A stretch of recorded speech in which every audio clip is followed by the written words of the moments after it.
Hi, everyone. Welcome to the Lighthouse sessions. Today, I have Miranda Solomon with me.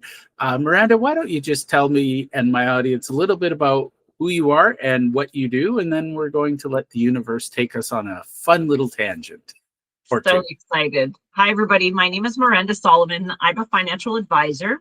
I have been in the industry for 30 years, and I help people with IG wealth management to plan for their futures. So we work together to figure out what is the best way to get towards your goals and make sure that no matter what happens, you're going to be okay. Really big on relationships and connecting. And so I'm ADHD, and lots of people in my realm, all of my kids, my sister, her kids, all of this, were all ADHDers. So I'm noticing some of the really great connections between those others on the spectrum and some of the other little pieces I might pull from the spectrum as well after having met Jeff. So I'm really, really excited to have this conversation. So thanks for having me. Well, Miranda, thank you. And just in case anybody's worried, we're not talking about wealth management because Miranda and I, yes, it's a topic we can talk about, but we're going to talk about being a visionary entrepreneur. And in my world, at least, visionary entrepreneur almost always means you're on at least one spectrum. And Miranda is very open. She's ADHD, and she's got some really cool insights we're going to cover. I just want to throw out up front that I am ADHD and autistic, and believe it or not, there's a new acronym that I refuse to learn because it's like, I don't remember things. That's not my job. But one of the things I wanted to share to probably start this conversation is I love the energy of the ADHD community because they're always starting new things. And I love the energy of the autistic community because they're always finishing things. And so I have both, which is fascinating because I can hyper focus and then I can not focus for days. But one of the things I'm finding now is people understanding their neurotypes. And what I've seen is a really powerful combination in business is when you have an ADHD person and an autistic person as a partnership, it is amazing what they can accomplish in a week. Absolutely. I completely agree.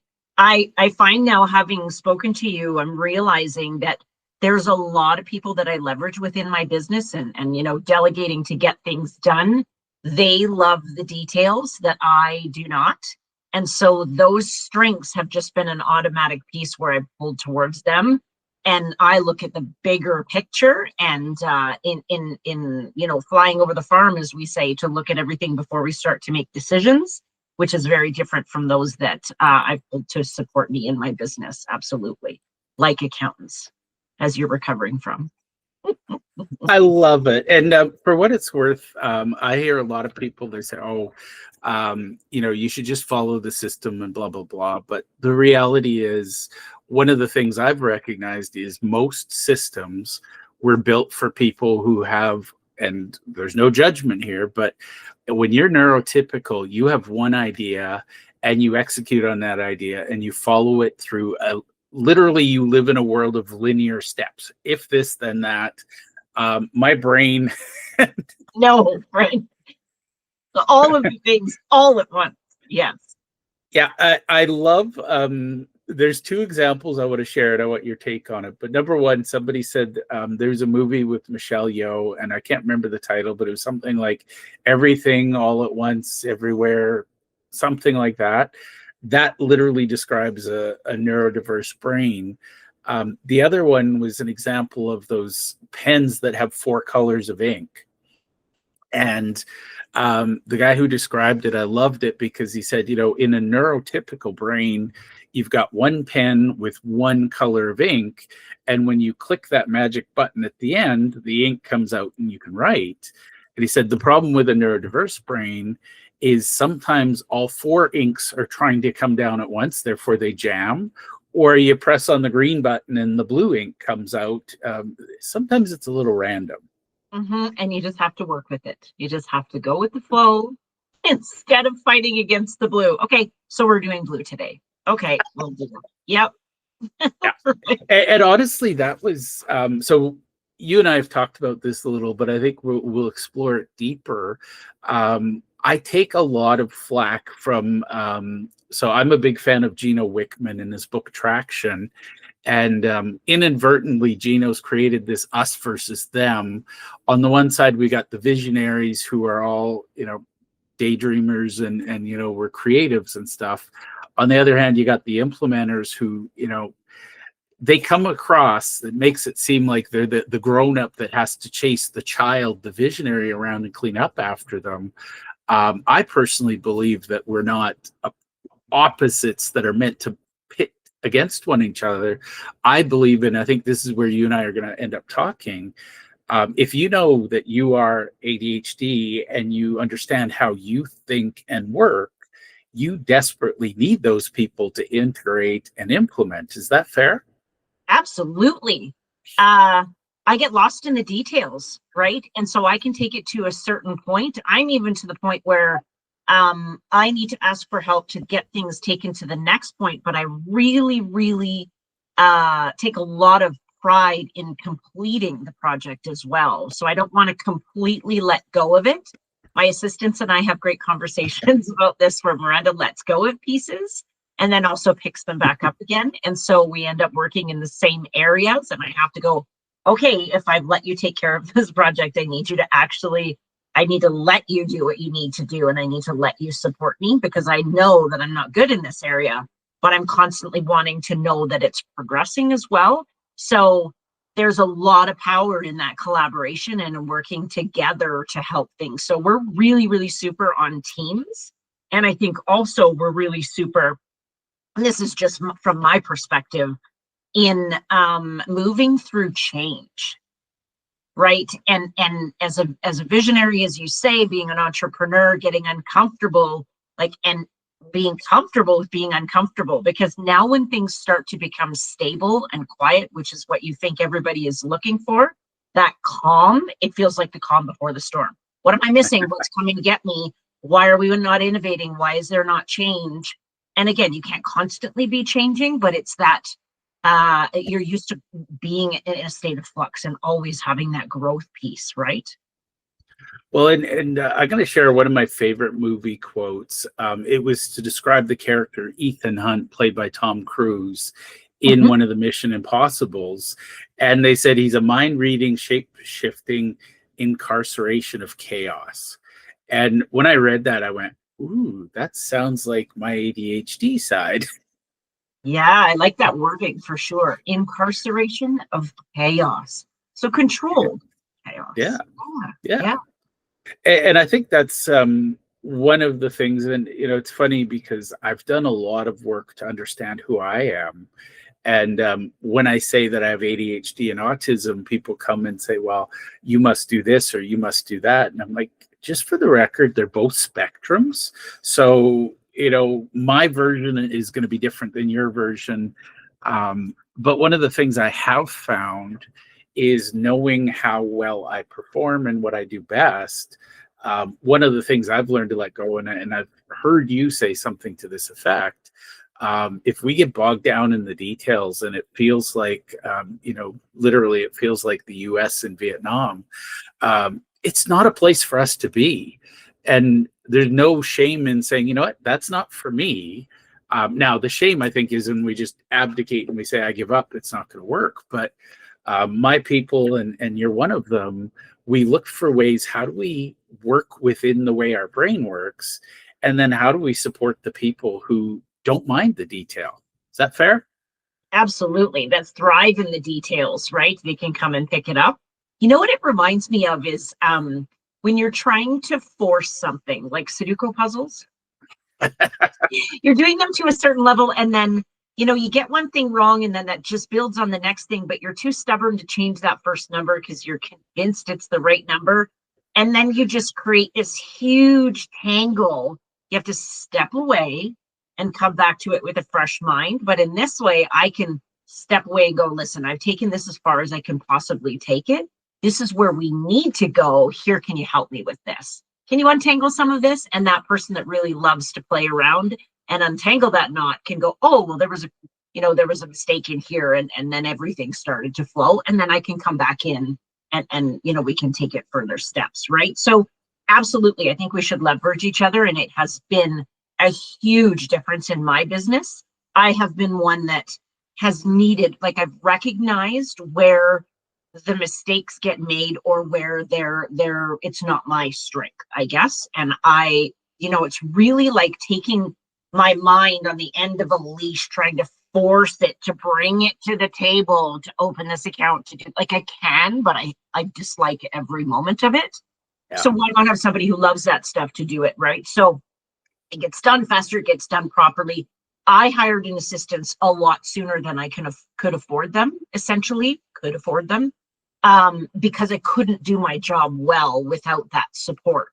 I bring somebody in, the accounts get opened, all the stuff in the back. No, my assistant does that. She'll be in touch with you, right?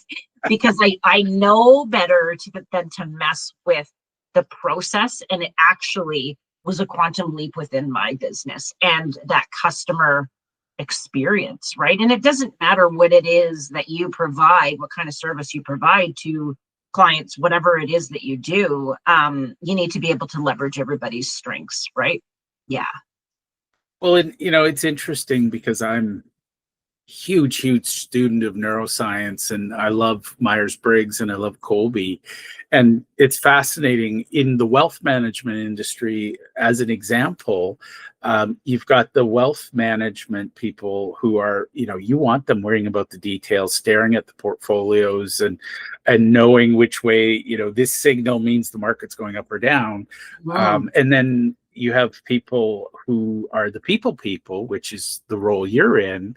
And then there's this other layer of, my world, we call them sales associates, but really they're the detail people. And I've actually seen organizations who want to collapse their structure, and they try to either get the salespeople to do the admin stuff, or they get the admin people to try and do the relationship stuff. And whether you have a neurotypical or neurodiverse brain, introverts and extroverts belong in different roles. Attention to detail or attention to human.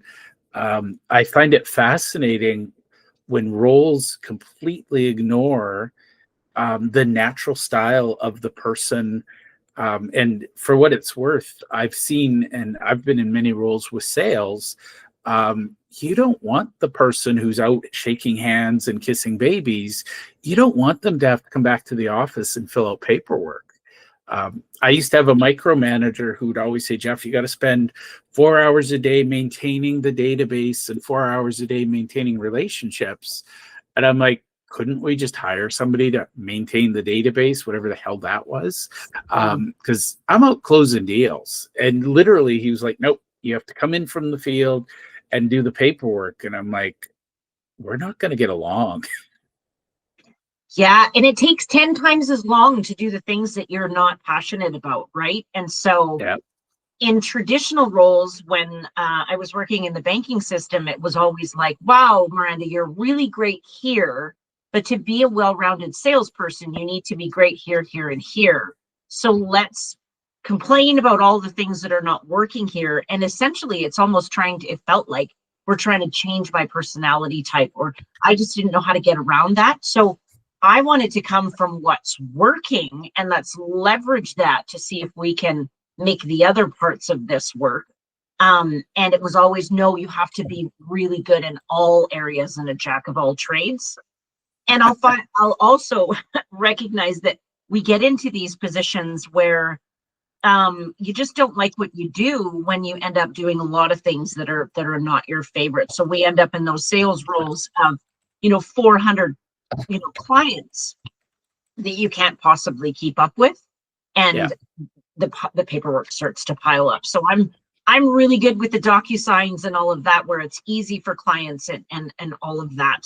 I don't miss the paperwork days, and they're actually not that far behind us, right? So although I will tell you, there's something neat and tangible with my generation as well about the paperwork piece, right? I wrote my first mortgage on, carbon copy, like press really hard. You're making 7 copies, right? This dates me a little, but it, Me too. yeah, so we still hold on to the nostalgic because it was an actual physical piece of paper as well, and it has that tangible piece. It's like an ebook and an actual book.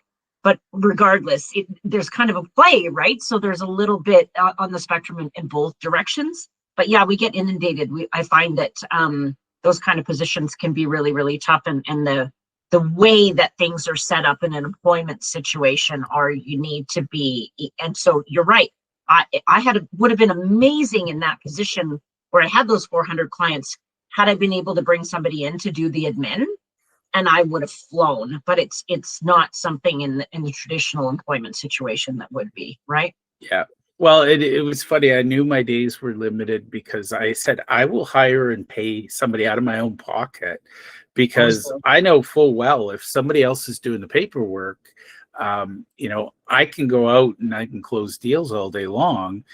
But then if I have to come back and do the paperwork, and he said, nope, we don't allow that. It's a security thing. And I'm like, well, do whatever you did to hire me to hire them. I'll pay them.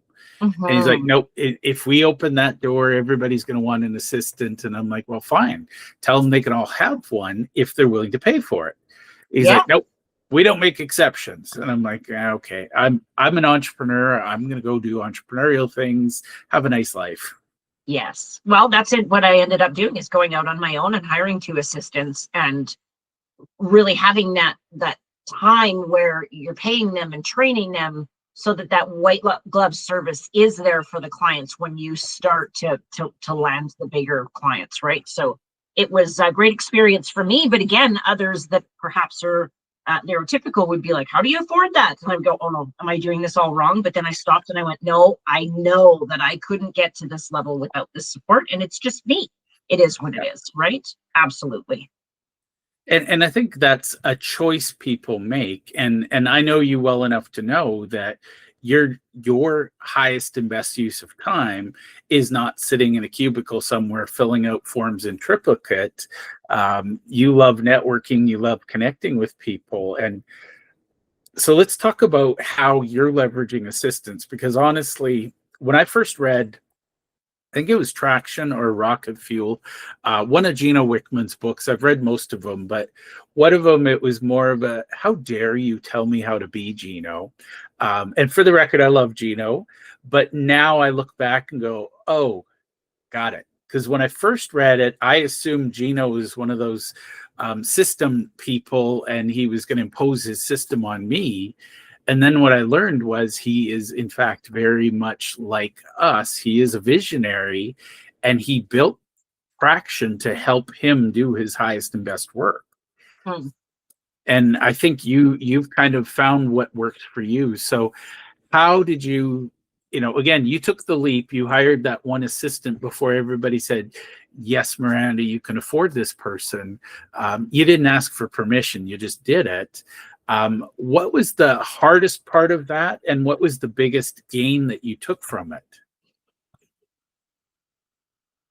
Well, I guess the hardest part about it originally is noticing that you're maybe doing it differently than others. I've been in the industry for a really, really long time with other entrepreneurs before I worked in the banks. And you notice that there's that expectation as an advisor to keep most of your income, to be able to provide for yourself, and to do everything yourself.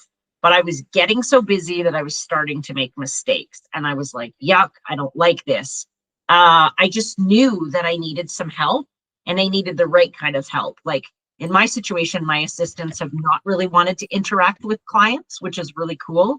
But then I did get one that went back to finance school to be a financial planner, because she was like, I really want to talk to clients and I want to understand what you're doing and how you're making these decisions and things like this.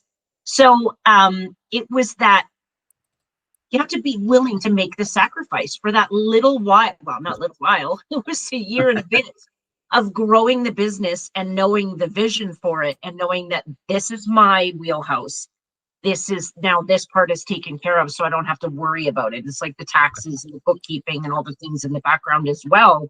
You leverage those people. And I think entrepreneurs figure that out. A lot of us do, where we're willing to delegate sooner, because I know I'm not an accountant, and I know I'm not a lawyer, and I'm not willing to flub through these things. You know what I mean? Like there's areas that I'm really great in finance.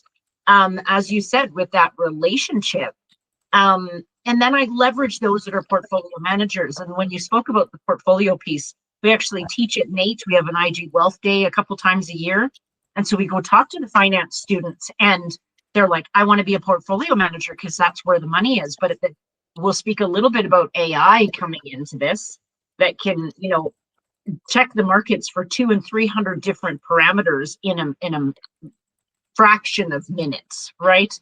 And so again, those wealth managers that are doing the portfolio changes and things like this on a daily basis are finding that these tools are somewhat pushing the human side out of a job.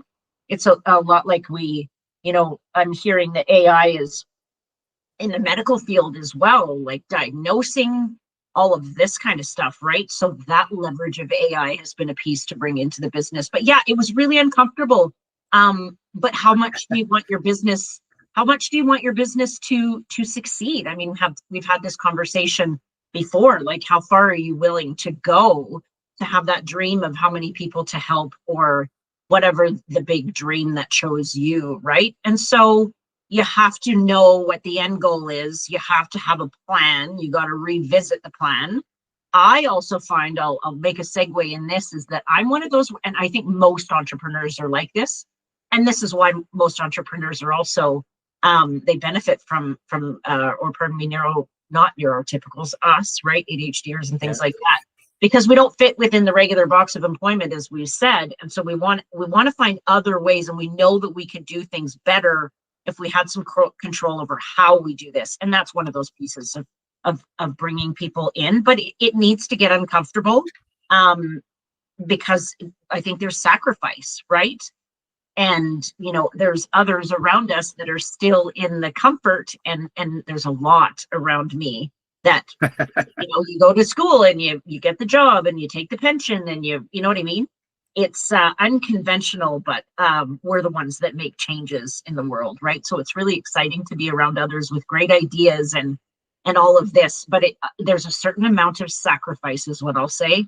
And yes, it was quite uncomfortable, but when you start to see the little inklings of, wow, this might be working, look what we're starting to attract, look what's starting to happen, and now we're ready, right? So I think it's a long-term belief. Like, don't we sit down as ADHDers and like, I was just really good at financial planning, and I get in there, I'm somewhat bad. Here's one of my things is that I get into it and I put my head down and I know how to work. I know how to get things done. I know how to bring clients in. I know how to manage that stuff. And then I pop my head up and go, is everything okay? Are you guys maintaining all this stuff? We want to be able to pop our head down, but it's really important to come back to the business plan and to come back to the team and really trust those that are looking after the other pieces, because that's where it breaks apart. I love it. And, it's interesting because I think a lot of people, you probably heard a lot, Miranda, are you crazy? You can make more if you didn't have this assistant. Sorry, but spoken like a neurotypical who knows, yes, I need to sit down and do this paperwork. What they don't recognize is my brain is like a very stubborn donkey. And when it says no, there's no debate. It's so impossible, like I said, to pull your brain. I saw somebody's bumper sticker one time on the back of a construction van, and it said, if you didn't have the time to do it right the first time, what makes you think you're going to have time to come back and do it the second time? And I went, oh, you slow down and do it properly. And having those assistants, man, it would, like I said, it was the quantum leap within my business to be able to just really have trust that the best people are doing those pieces, right? Yeah. Even it's like, for example, I can do group benefits. I can set up somebody's company with all of their group benefits and their prescriptions and life insurance and all of that stuff. Is it my regular wheelhouse? No. Can I probably flub through it? Yes. I can make the sale. I can maintain it. Am I going to like it? Probably yes, because I'm learning. But that poor client is not, what is their experience, right? And so we really learn to specialize in what we love and dig into that and create a great experience. I love that. And I think that's one of my aha moments. We live in a world that tends to favor the generalist. And everybody says, oh, you need to be able to be, what was the word, adaptable, or you need to be flexible. My greatest strength is I am incredibly rigid when I need to be. And again, that's not me. Specialization, right? Like you screw up your knee, you go to your regular doctor, and your doctor is like, oh, well, I know the basics of this. Let's do an x-ray, let's do a whatever, but I think I need to get you to a specialist, a guy that does knees all the time. And so that would make sense that you would, right? So when you need somebody that's really great at tax, you go for somebody who's really great at tax. Now within my company, it's actually really good because we can leverage all of those people and bring the best to a client and collaborate. But away from the traditional sales model being an employee and having to be that jack of all trades. I think a lot of us ADHDers will cut our teeth there and really get some experience there and realize, okay, and it's really common in the banking system. You're either a lender and you want to go the management route, or you're an investor and you want to go the wealth route.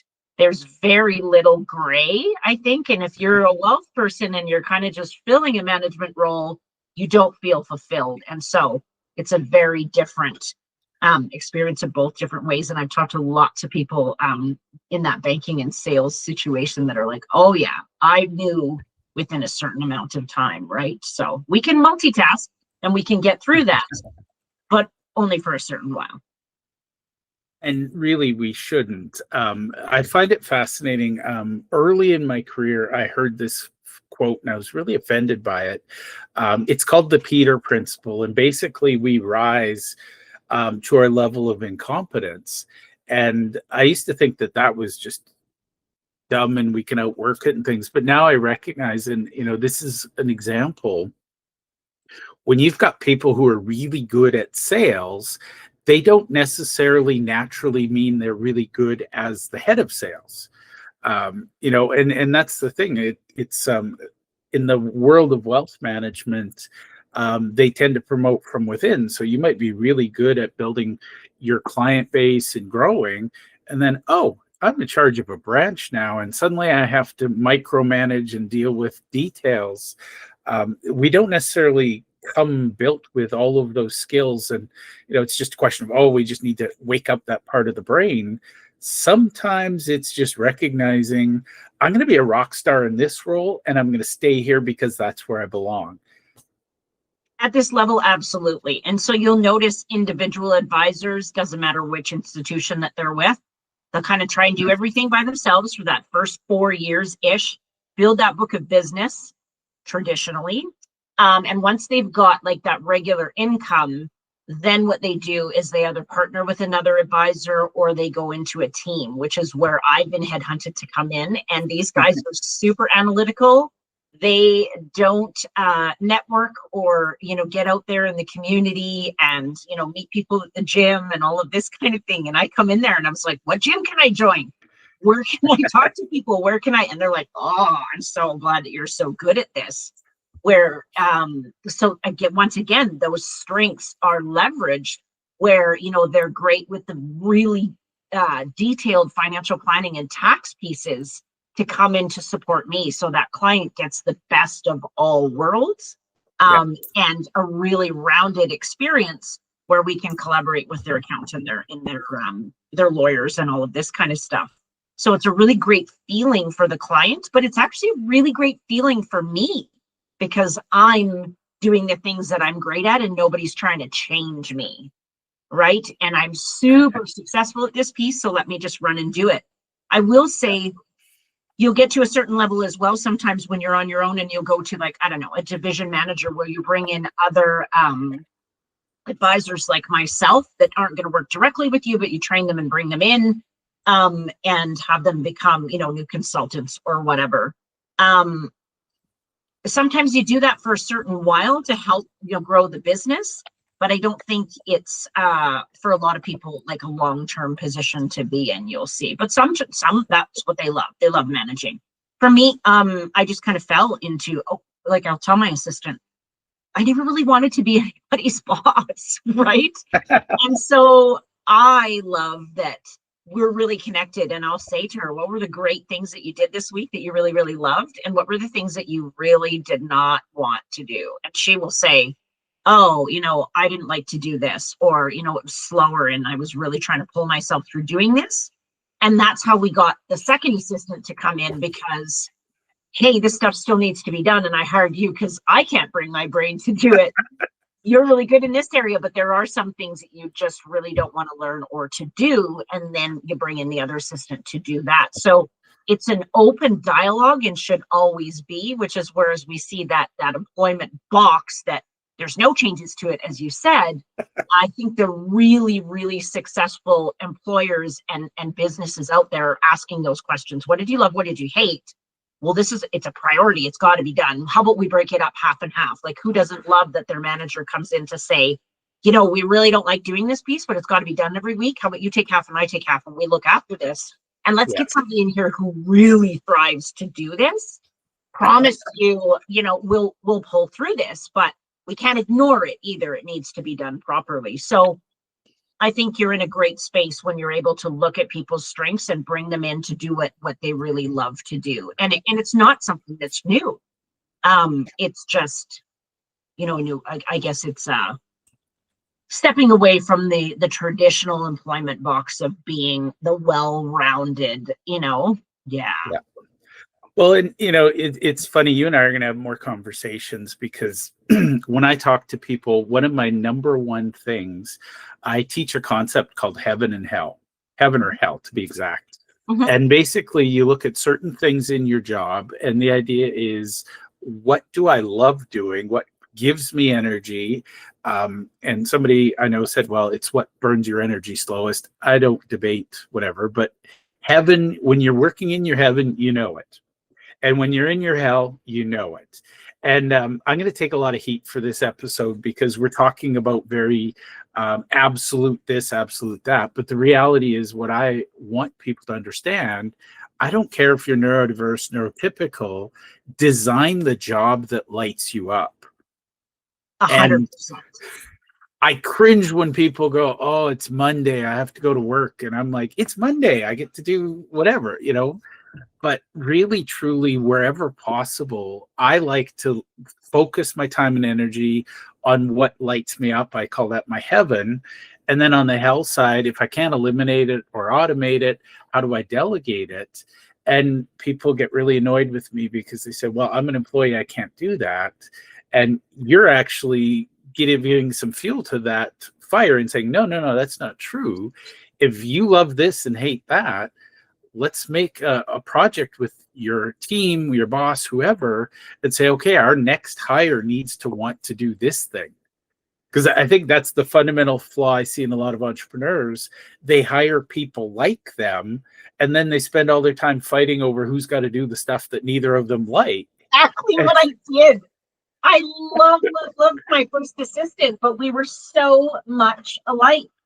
And she's like, no, I hate doing that part. And I was like, but that's what I hired you to do. So yeah. I hate it more and I pay you. So yeah, absolutely.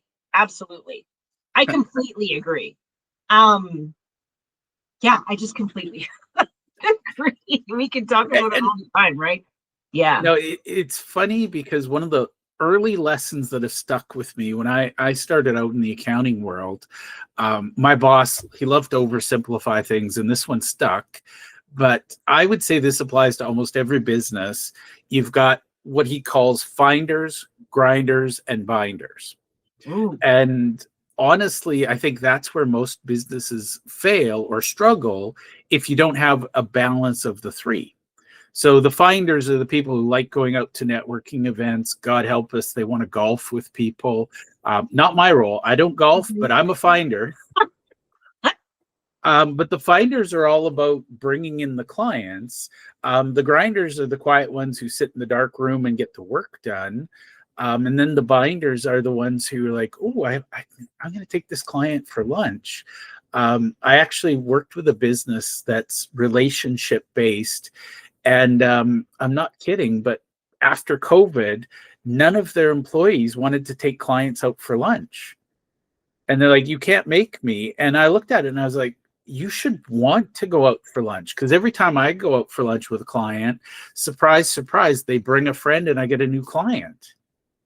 And honestly, and that's the harm that can happen is if you put somebody in the wrong seat, they're going to burn out on resentment and frustration.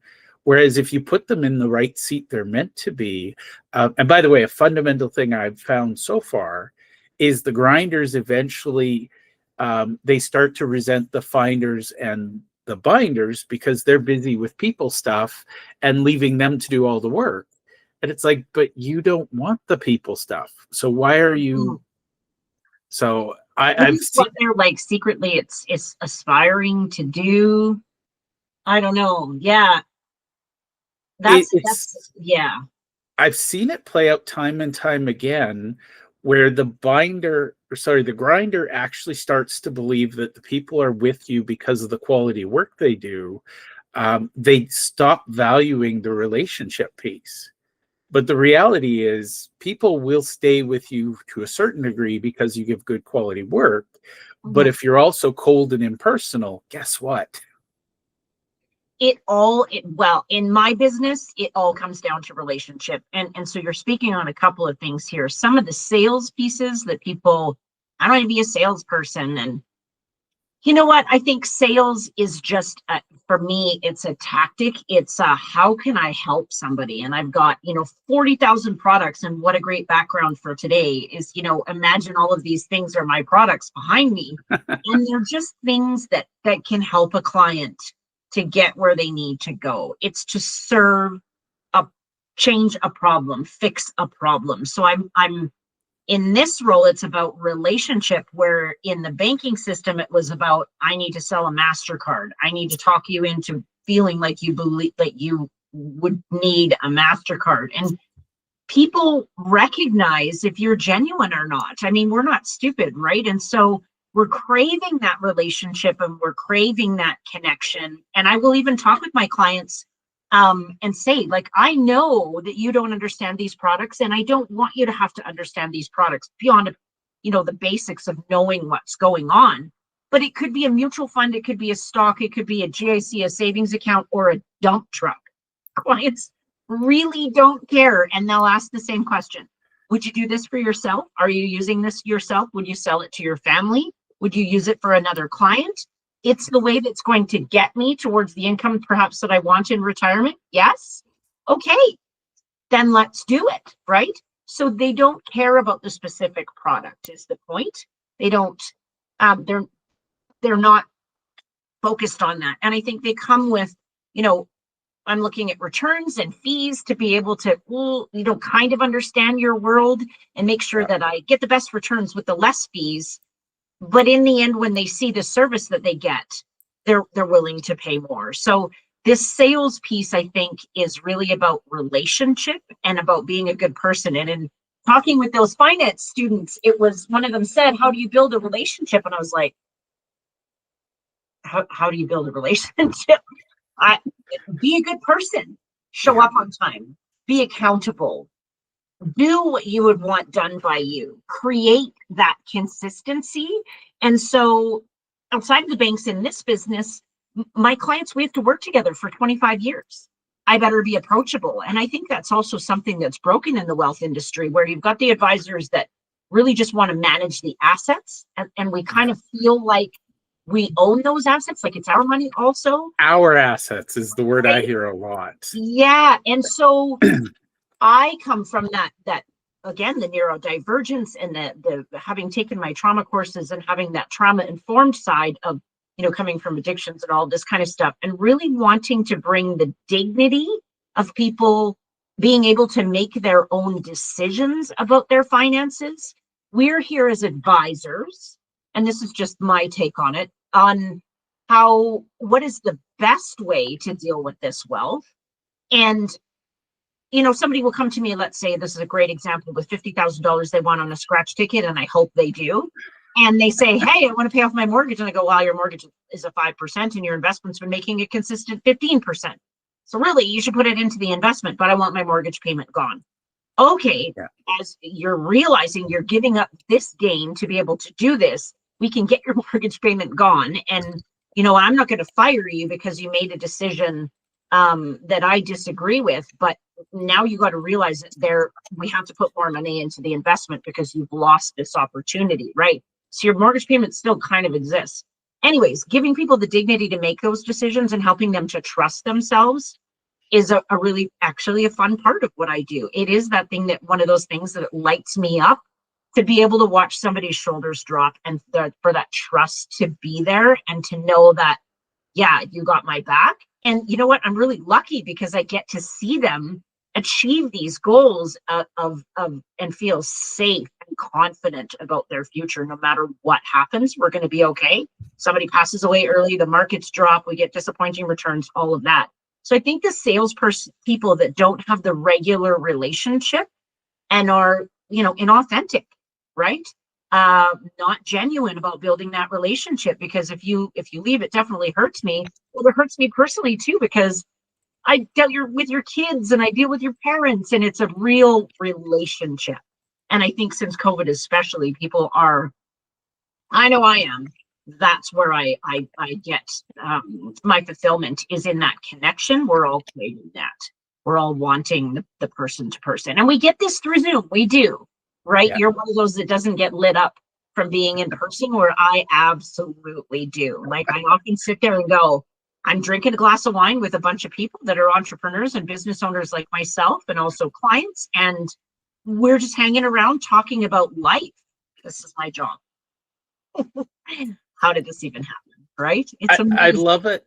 And one thing I'll share is that I personally believe that if you do sales right, it can and should be the highest form of service, because you're helping somebody understand why their pain exists. A friend of mine gave me, they call it the doctor reframe. But the reality is most of us come at it, we assume the person has done their research and they know what they need. But the reality is nobody buys the thing we think we sell. They are looking for trust. They're looking for peace of mind. And I find it amazing. I live in a world of, let's bring in as much AI as we can so that we have more time for the relationship. Whereas a lot of people are saying, no, I don't need to talk to humans. I've built AI for that. AI just becomes another friction layer. Mm-hmm. How does that feel when you get one of those AI? I talked to somebody yesterday that's building this AI piece where it's an answering service. So you're going to love this, where the AI is trained and it's in different trades and things like this. So say you buy this business that's an answering service, and there's, for plumbers and I don't know, you need a pipe fitter, you need a concrete guy, you need a framer, whatever. And so you would call in and say, I'm looking for this and this and this, and you get to the right AI. But nothing replaces, like there's, as you said, there's a lot more friction. So they've decided to bring in retired plumbers that don't want to work in the field anymore, that have that experience. Why not have them answering questions and things like this? And then, so it's just not the right place for the AI. I think that direct face-to-face contact in the beginning feels very sterile, and I don't think it's the place. The analytical, absolutely. Remanage a mutual fund, absolutely. Diagnose that illness, absolutely. So I think we got to be really careful about where we leverage that. I want to bring actually a really great question that I have talked about for a while. Once I got through my first couple of years of business, I sat back and went, what would be the one thing I would have wished that I knew when I started business? And I've heard other podcasters talk about it in entrepreneurial stuff. And what would I want to tell myself? Because you come at it with I can absolutely do all of these things, and you learn as you go. And I love to challenge my other entrepreneurs that, are successful, especially to, how did you get as far as you did? They say that the average entrepreneur business doesn't make it 10 years. There's like 5% that make it 10 years, but there's also 95% that don't have a business plan and don't have a network around them. So as we speak about this neurotypical and neurodivergent, and the mental health piece of building a network around you of other business owners that are also taking on those risks. And it can feel very lonely, right? And it's something that I really want to speak on as well. But before I give you the tidbits that were mine, and you might be able to guess them, but what would be the one or two things that you wish you would have known or somebody would have told you that you had to learn the hard way in business? I would say my number one, and then we'll let you end on that I want note. to hear this. My number one is don't try to be all things to all people. Be the specialist. For what it's worth, nobody celebrates somebody who's kind of good at music. We literally have the term rock star because they're really good at what they do. Taylor Swift didn't wake up one day and say, I'm going to play the ukulele and I'm going to stop singing. Mm-hmm. Be the rock star in whatever it is that you're a rock star in, and build that support team around you. That, honestly, I was taught I had to be all things to all people, the generalist. I'd rather work with specialists all day long now. So that's my big, I wish I knew. Huge value in specializing. And all of your experiences and who you are till you come up to this point to be a business owner, it brings a flavor to actually who you are and who you can serve. And somebody said to me at one point, who better to help the previous you than the now healed you, right? Yeah. And so helping to bring other business owners up is another beautiful thing that I do. And it lights me up all the time. And I don't get anything out of it, but to see them be more successful and believe in themselves. So you hear lots of people say, oh, yeah, I wish I believed in myself a whole lot more. Well, you believed in yourself enough to bring your business to this point. You do what you can. And so mine were consistency. Whatever you do, be consistent at it. Like they say, every diet works. Pick a diet and commit to the diet. And so that consistency, and sometimes, getting out networking and doing some of these things can take, before it really starts to pay off, 36 months. But how bad do you want it, as I said? And the other one is authenticity. If you are really in the service industry anyway, if you are really out to make a difference and you're really, really out there to help people, that's going to come through, and you're going to do things you don't get paid for and all of this kind of stuff. But it comes around in the end, and you really do make a difference in your industry and for the people that you deal with, right? So those were my two things that were just like glaring, and I love to share them because everybody's got a little tidbit, right? When I talked at the networking event yesterday, it was have a business plan. You can't just put your head down and never lift your head up and never have a goal, right? It's that focus, because what is success? What is, you have. So I think we overspend when we don't realize where we're at and all of this kind of thing. So those were mine. Thanks for sharing yours, because it's really neat to see what you learned. Well, I love it. And Miranda, I want to thank you. You will be back. But thank you for being on the show. And thank you for sharing your insights into the wonderful world of ADHD. I realize for some it's a curse. I've decided to live in the blessing side. So thank you for being on the show. Absolutely. Thanks for having me. It has been a joy. This is one of these things that has lit me up. So I appreciate you. Awesome.